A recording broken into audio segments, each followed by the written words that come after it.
semuanya, saya Ulfa dalam video untuk kuliah Matematika Diskrit. Kali ini kita akan membahas sifat-sifat relasi pada sebuah himpunan. Relasi pada sebuah himpunan adalah kasus yang paling sering dijumpai. Di dalam relasi refleksif, setiap elemen di dalam himpunan A berhubungan dengan dirinya sendiri. Relasi R pada himpunan A tidak refleksif jika terdapat sebuah elemen A kecil pada himpunan A besar, sedemikian sehingga pasangan elemen AA bukan elemen dari relasi R. Contoh relasi refleksif adalah relasi habis membagi pada himpunan bilangan positif. Karena setiap bilangan bulat positif selalu habis membagi dirinya sendiri. Masih pada himpunan bilangan bulat positif, maka ketiga relasi berikut ini tidak ada yang bersifat refleksif. Yang pertama relasi R. Tidak ada bilangan bulat positif yang lebih besar daripada dirinya sendiri. Contoh kedua, relasi S.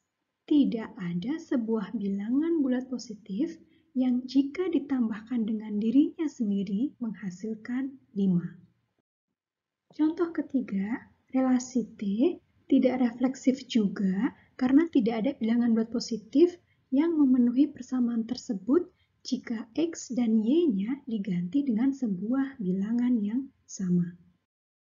Relasi yang bersifat refleksif mempunyai matriks yang elemen diagonal utamanya semua bernilai 1, atau MII sama dengan 1 untuk I nilai 1, 2, hingga N.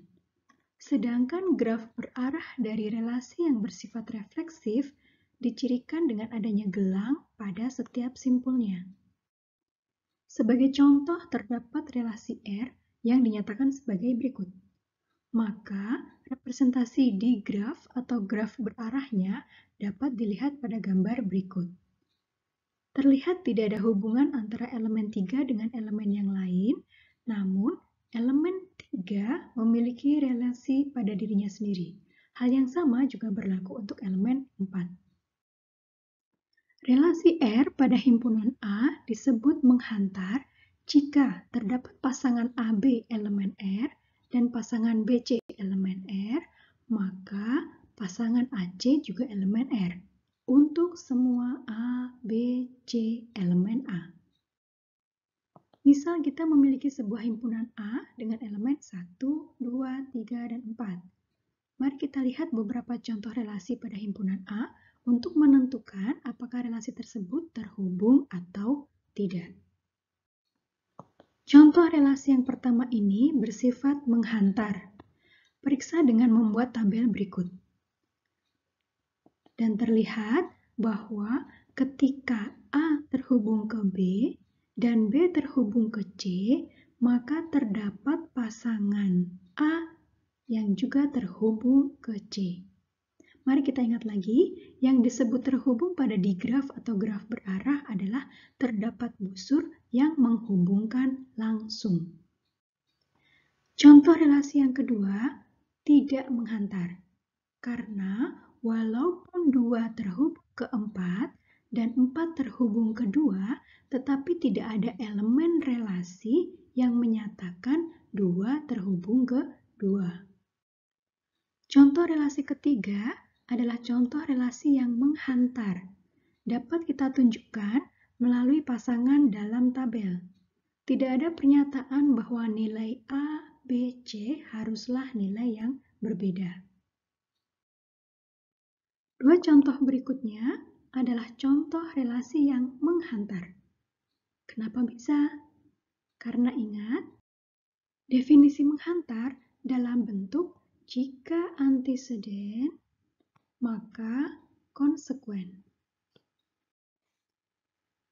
Bagian antesedennya adalah A, B elemen R dan B, C elemen R. Bagian konsekuennya adalah A, C elemen R. Ketika kita tidak bisa menemukan pasangan elemen yang membuat anteseden bernilai true, maka ekspresi implikasi atau if then pada definisi menghantar pasti bernilai true.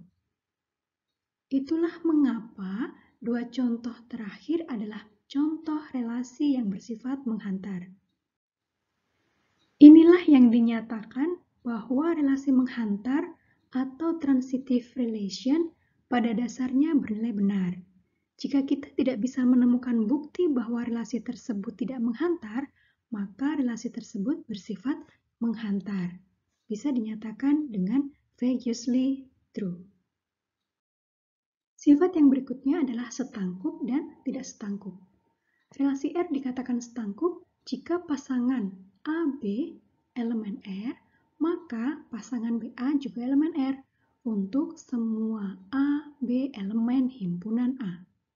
Kemudian, relasi dinyatakan tidak setangkup ketika terdapat pasangan AB elemen R sedemikian sehingga pasangan BA bukan elemen R.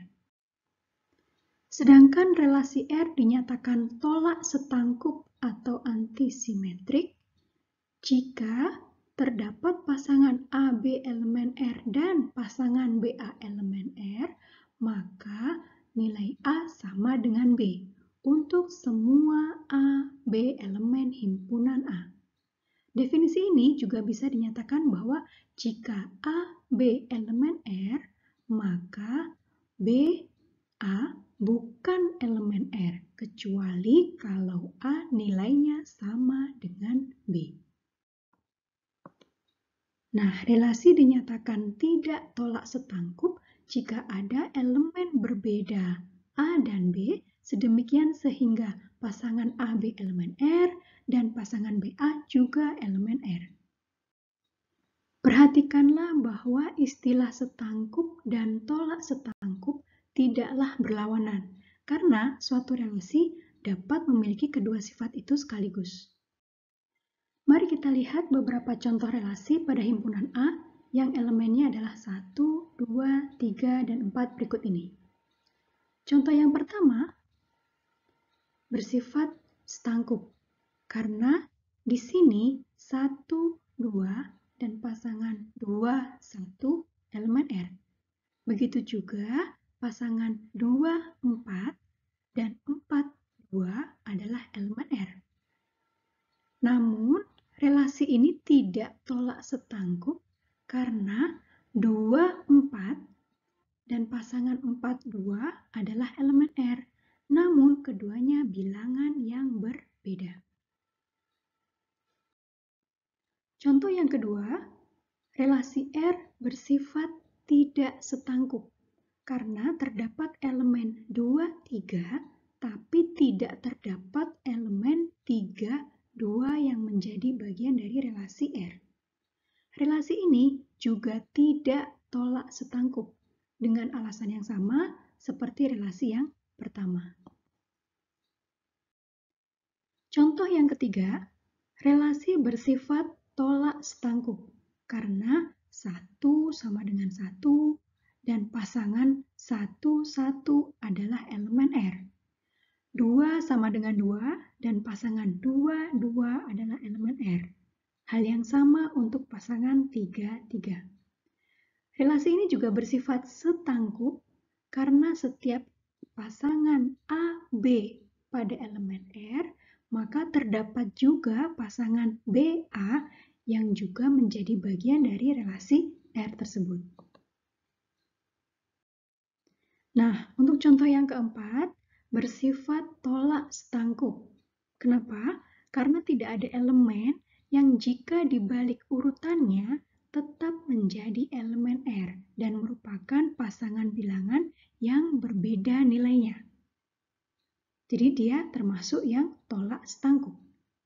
Nah, relasi ini bersifat tidak setangkup karena terdapat elemen 1, 2, namun tidak ada elemen pasangan 2, 1. Berikutnya mari kita lihat beberapa contoh relasi pada himpunan bilangan bulat positif N. Relasi R bersifat tidak setangkup karena jika 4 lebih besar dari 2, maka tidak mungkin 2 lebih besar dari 4. Relasi R bersifat tolak setangkup karena jika pasangan bilangan bulat positif elemen dari R, maka kedua bilangan tersebut pasti sama. Relasi S bersifat setangkup karena pasangan bilangan yang merupakan elemen S, maka jika urutannya dibalik juga pasti akan tetap menjadi elemen S.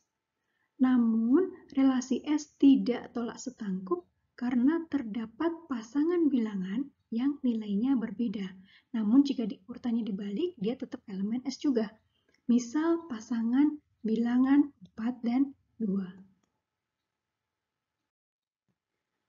Relasi T bersifat tidak setangkup karena terdapat pasangan bilangan yang jika dibalik urutannya maka tidak menjadi elemen dari relasi T. Misal pasangan bilangan 3, 1. Nah, relasi T bersifat tolak setangkup karena tidak akan ditemukan pasangan bilangan yang jika dibalik merupakan elemen dari T. Jadi, bagian anteseden dari definisi sifat tolak setangkup pasti tidak terpenuhi atau false, yang mengakibatkan ekspresi definisi tolak setangkup untuk relasi T selalu benar. Ditinjau dari representasi relasi, relasi yang bersifat setangkup mempunyai matriks yang elemen-elemen di bawah diagonal utama merupakan pencerminan dari elemen-elemen di atas diagonal utama, atau MIJ sama dengan MJI sama dengan 1 nilainya. Untuk I, 1, 2, sampai dengan N. Sedangkan graf berarah dari relasi yang bersifat setangkup dicirikan oleh jika ada busur dari A ke B, maka juga ada busur dari B ke A. Matriks dari relasi tolak setangkup mempunyai sifat yaitu jika MIJ sama dengan 1, dengan I tidak sama dengan J, maka MJI sama dengan 0. Dengan kata lain, matriks dari relasi tolak setangkup adalah jika salah satu dari MIJ sama dengan 0 atau MJI sama dengan 0 bila I tidak sama dengan J. Sedangkan graf berarah dari relasi yang bersifat tolak setangkup dicirikan oleh jika dan hanya jika tidak pernah ada dua busur dalam arah berlawanan antara dua simpul yang berbeda. Pada video berikutnya, kita akan melihat jenis-jenis relasi antara dua himpunan atau lebih. Selamat belajar!